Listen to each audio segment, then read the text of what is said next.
weli waxaa magaalada Hargeysa xoog looga sii dareemayaa arrimaha dhinaca sicir bararka oo weli way xukuumadda Soomaaliland go'aamo badan ka soo saartay sidii loo jabin lahaa arrimaha dhinaca sicir bararka waxna loo qaban lahaa iyadoo loo asteeyay in hoos loo dhigo isku beddelka shilinka Soomaaliland iyo lacagta doolarka ayaa haddana waxaa jirta weli kor u kac ku jira isku beddelka shilinka Soomaaliland iyo lacagta qalaad ee Mareykanka oo ay dadku aad u isticmaalaan arrintan ayaa waxay ahayd xoog u saameysay hooyooyinka iibiya caanaha ashaaha iyo weliba dadka iibiya shidaalada iyo weliba goobaha kale ee yaryar ee ganacsiga haddaba TV-ga caalamiga ah ee bulsho ayaa waxaanu eegnay balsiyaabaha uu saameeyay dadka danyarta ee iyagu iibiya dabaqadaha hoose ee dhinaca ganacsiga waxaanay bulsho TV uga warameen arrimaha waqtigan jira cabanayna sixir bararka iyo sidoo dalka u saameeyay dhibaatada badan uu inoo soo jiidayo xoolaheennii adduunkeennii dadkeennii wixii maanta Soomaaliland ku noolad oo dhan buu saameeyay sixir bararku marka walaal waxaan leenahay sixir bararka in wax laga qabto ayaabaan doonaynaa dalka nabad baan ku joognaa wax garad baan ku joognaa oo qaal baynu leenahay isku taga oo wax ka qabta sixir bararka Soomaaliland saameeyay hadda wixii hore wax lagu iibin jiray imika waxba lagu iibiyo labada midha makiinada 500 baan sii jirnaa hadda xabad baan siinaa iyaga anagu waxaan cunno iska daa xataa xoolahoodina lagama soo noqdaan waxa ay maal gelisay shirkadan la yiraahdo ka $500 bay igu maal gelisay dukaanka ay dhigta iska daa anigu waxaan cunno oo xaqoodii baa taxadka yaal maalinta kadib saxalka yaabano shidaaq wax ku sii kordhaan marka door la waayba taas lagu xisaabtamaya maalmahan wuu jabay 2-3 cisho wuu jabay laakiin wali waa la istaba wareegaya soo maraya maanta wuxuu marayaa on xalay kaga seexanay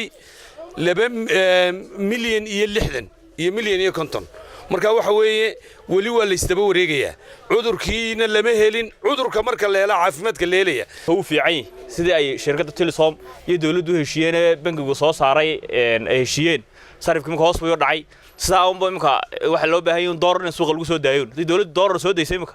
u jabaya milyanka u dhaafaya marka shantii la jiray aanu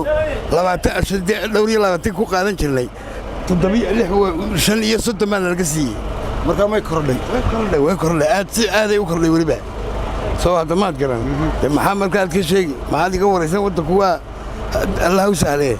geesta kalena dadka iyagu ku hawlan isku beddelka shilinka Soomaaliland iyo lacagta doolarka ee loo yaqaan sariflayaasha oo waqtigan qaar ka mid ah shirkadaha dhinaca telefoonadu ay siiyeen lambaro u gaar ah oo dadka ay ugu sarifi karaan lacag shilin Soomaaliland ay ugu diri karaan ayaa iyaguna waxa ay ka waramayaan bal xaalku halka uu marayo bulsho TV ayaa gaaray goobaha ay ku sarifaan sarifka lacaga waxaana yiraahdeen anigu ahaan gudoomiye ka ahaan laakiin ma qaadan aniga dhowr qof oo kale sidaaradeed arrintan waa anigu gudoomiye maadaama aan dhaxahay shirkadaha dalka Telesom kama qaadan Somtelna kama qaadan waa waxaan darsano option-kan faa'iido dhibaato waxa uu leeyahay arrimaha oo xukuumadda banka dhexe uu ka kooyo aanu gudbidnay iyo guddiga sixir bararka bal marka inta horta la ogaanayo waxyeeladiisa faa'iidadiisa arrinta aanu dib ayaan uga dhigay inuu ku meel gaar maadaama gudoomiye yahay 2-3 nin ahayn mooyaan intii kale ninka soo sarif lagu haysta iyagana waad ka waraysan doontaa si ay ugu ceesheen $2 iyo $3 adiga 12 ma hurda oo gabadhu ka fooltay ilmo yar ka xanuunsaday sari inaad sarfadeedayda maaha inaad meereysata maaha moobilkaaga la macaamil baa lagu leeyahay ka adeego garba maxaabiis baan ahay maanta alxamdulillaah rabbil caalamiin $1 milyan baan ku shubtay account-kaygan cusub ee la ii sameeyay $1 waan ku shubay isaga shaqeynay inaan baa ii shaqeynay aan caanayga cabeyn oo biyayga cabeyn oo waxba iga doonay mar walba isagu wuxuu helayaa reedkaygu eega reedkan anagu goostayba hadduu ka helo wuu iga sarifani haddii uu ka helina kaygu xigu ka sarifani marka isagu wuxuu helayaa lacagtii intuu soo wareegi lahaa meel fog tagi lahaa ayuu isla markiiba mobilkiisa ka helayaa automatic ahaan qof waliba adeeg gawanta hantiisa tayo uu dalbado ee laga seexay shirkadu isaga uu seexaa marka anu waxaan qaadi karaa 20 milyan kaarkaagu 20 milyan shilin Soomaaliland ma diri karaa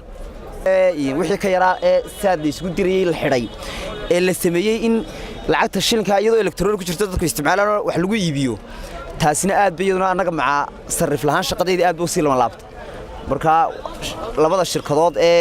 adeegan fuliyay marka labada shirkadoodna waa laba shirkadood ee iyaga qudhoodu horumarka iyo lacagta dalku shaqaysta ka qayb qaatay Umar Cali bulsho TV Hargeysa.